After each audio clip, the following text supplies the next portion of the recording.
Magandang buhay mga ka-farm, andito na naman ang inyong lola, ang inyong lolang hardinera. At for today's vlog guys, tingnan nyo kung ano ang ginagawa ng inyong lola.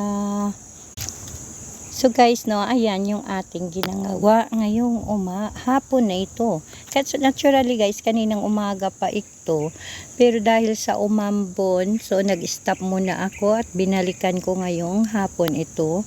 So medyo makumlimlim ang ating mga kalangitan.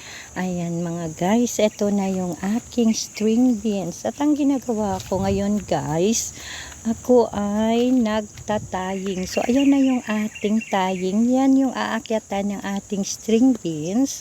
At dito, hindi ko pa naitali. Ayun. Pupunta pa ako doon. At the same time, guys, ako ay nagbubunot ng damo at nag-heal up ng ating mga pananim. So, 3-in-1 na yung ginagawa ko, guys.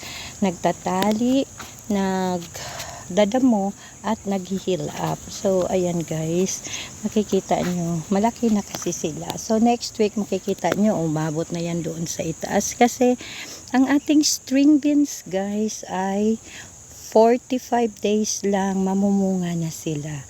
So ito yung ating lumang string beans guys. Ayan. Oh, sila ay namumunga pa rin. Nag-harvest kami kanina ng aming 15th harvest. Ayan, nakikita nyo, mukhang tumanda na nga sila dahil madami ng yellow leaves sila mga guys.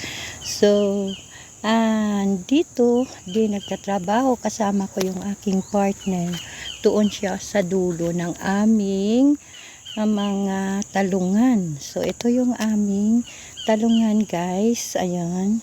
So, ito muna yung gagawin ko for today. Kasi, kailangan nagsusumikap. Alam nyo ba, kahit mainit, kami ay patuloy-tuloy na nagtatrabaho. Kasi, dadalawa lang kami nagtatrabaho sa ganitong kalawak na garden guys. So, tingnan niyo grabing lawak niya. At saka dalawang tao lang yung gumagawa mga guys. So ito naman yung lumang talong natin. Ayan. So madami din silang bunga. Ayan.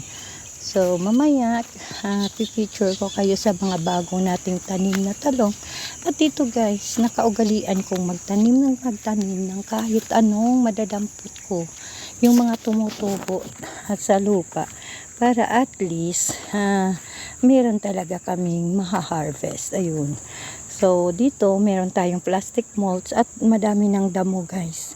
Dito ba